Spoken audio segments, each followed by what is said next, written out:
most of us are used to setting goals if you've been in sales, but we don't always, we sometimes we do that and we don't refer to it or even how to start setting goals when you're brand new, when you're not sure, is this realistic for me to go for?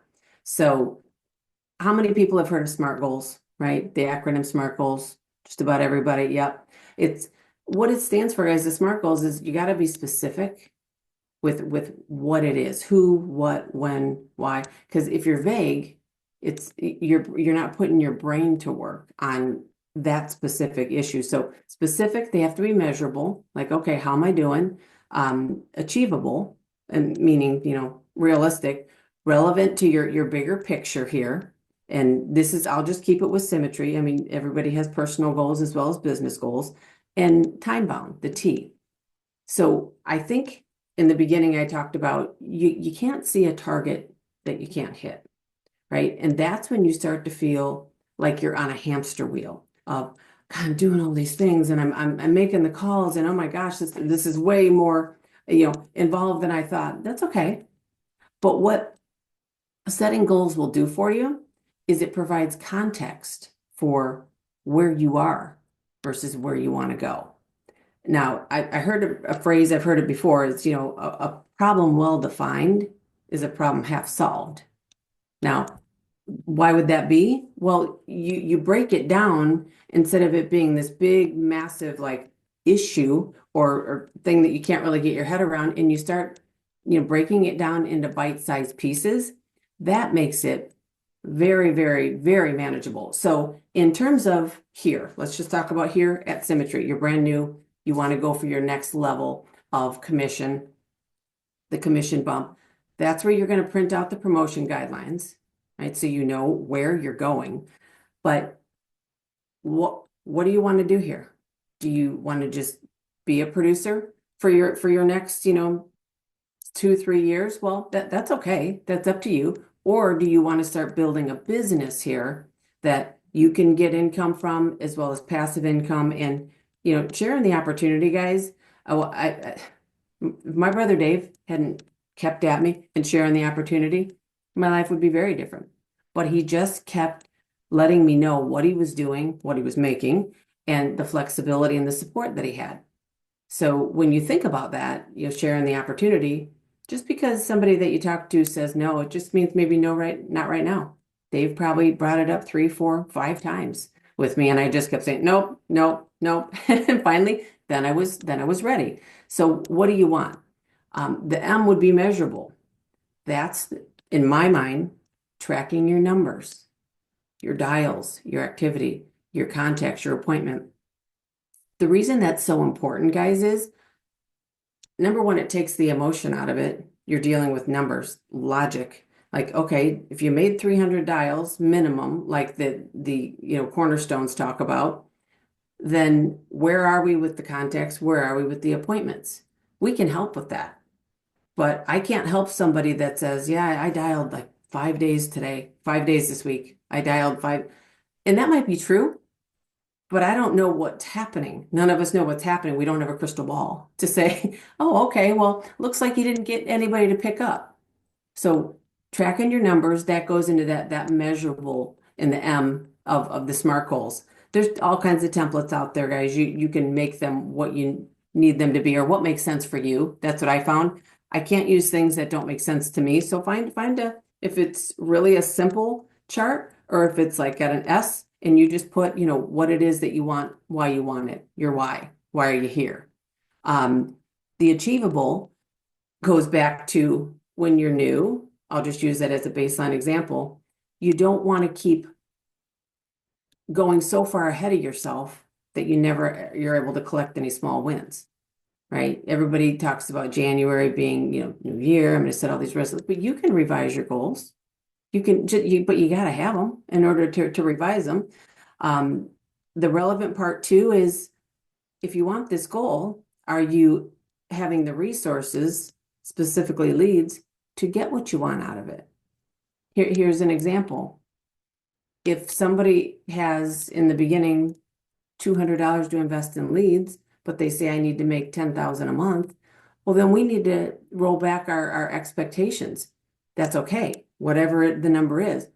But just knowing, where you are versus where you want to be, we can help you build that ladder to get there, but it has to be foundations of if you're investing this much, here's what the system says you can earn APV wise. Because if you don't do that piece, what I found is that it's a recipe for disaster. Because then it's like, well, this doesn't work, scripts don't work. Well, no, it's just you need to do more of it. And so that would be the relevancy part to what you're doing. And then the time bound is, I've read some examples of by December 15th of 20, I would have a month that you want to hit it, obviously in the year. So by March of 2024, I'll have this, and this. Because if you're specific, it's scientifically shown, if the more specific your goals are, the more it shuts down the clutter, the noise. I talked a couple calls ago about the wind in, what's important now, and then do it now. But you can't really know what's important unless you know what you want. Again, why are you here? How can you use that? And the last piece to cover on any goals, and I've been guilty of this too, is revisit them. Revisit them, monthly or maybe every other week. Measure yourself against what you said you wanted versus what you're actually doing. And the easiest way to do that is tracking the numbers, the investments, all of it, because we can help you get whatever it is out of this, but we need to know what's important to you. I'm not going to assume that, Tom's journey is the same as mine, as Paige and Hunter, anybody. It's your journey. So whatever you need, whatever makes sense for you, let's have you map that out. Use the SMART goals. Just fill in the blanks and get it to your upline. Because you might find you're undershooting, you might find you're overshooting, but we can help you do that. And again, the only way to measure if what you're doing is working is to have a map, have a template, and then revisit it. And that's the part that I have been guilty of not doing, is when I'm not in the spot where I want to be, is looking at what did I set up prior? Because you can always see if it's either one of the 4 keys or the 4 cornerstones in our business. There's always one of those 8 areas, the great 8, that you're falling maybe short of or not doing at all in some cases. Any last thoughts, guys, from any of the leaders on, how to use this or even how it's helped you, especially in the beginning? Yes, Abel. I love this topic because we're, like you said, new year, new me, new goals. I'm going to do all the things. But if you don't reevaluate them, that is like the key. Because if you've ever heard of the 12-week year at the book, there's 2 authors. I can never remember both their names. You can Google it. But I did the 12-week year. I think I started like middle of March because you don't have to start on January 1st. You can just start whenever you need to. And they have you score your week. And I had all these goals and things I was going to do. And I was getting like 40%, 25%. And I was like feeling terrible about myself because I wasn't achieving these goals. And I was like, I just got to reevaluate. I'm setting these sights way, way, way too high. So, like, that is key to do that. And I was going to do it again this year. I mean, I am going to do it. And then I realized one of the little key factors I was going to track, I was like, you know what? I don't really have much control over that. So I should probably change that one. So then it's going to, one, make my score look better, but not because I just want to make my score look better, but just because I need to be able to control all the things that I'm tracking, and I can't control that. So Yeah. I need to change that up. But it's something that reevaluating it is definitely good, because the only thing you're going to do if you set your sights way too high and you're not achieving them is just have that terrible mindset. And since 90% of our business is mental, you can't do that. Just don't do that to yourself. So I Yeah. wanted to highlight that for sure. Yeah, that's it's great, And if great it's week insight. one. Yeah, great insight, for sure. Because our business is 90% mental and emotional, and being mentally stable, emotionally stable. That's why the first and foremost thing in our business is your mindset, personal development, reading, podcasts, journaling, whatever that is, because that's personal development just shores up the mental core. That's what it does for the hits that'll come here, life, whatever. You're just able to bounce back quicker. But having a framework that you can reference, like the controllables, like Ibba was saying, really the two things you control in the beginning here are your investment in your leads and your activity dialing. That's pretty much it. But those are the two main things. I mean, that's what decides, again, this is so old school, but Kevin Purdy, direct to symmetry, he's like, rich, poor, rich, poor. It is true. So that those two things you can control in the beginning are your activity and your investment in the leads. So I would urge everybody though, not to just hear this and like, oh, that was good, is pull up a basic template, online. Doesn't have to be anything way too overly, involved in terms of what it has, and fill it out.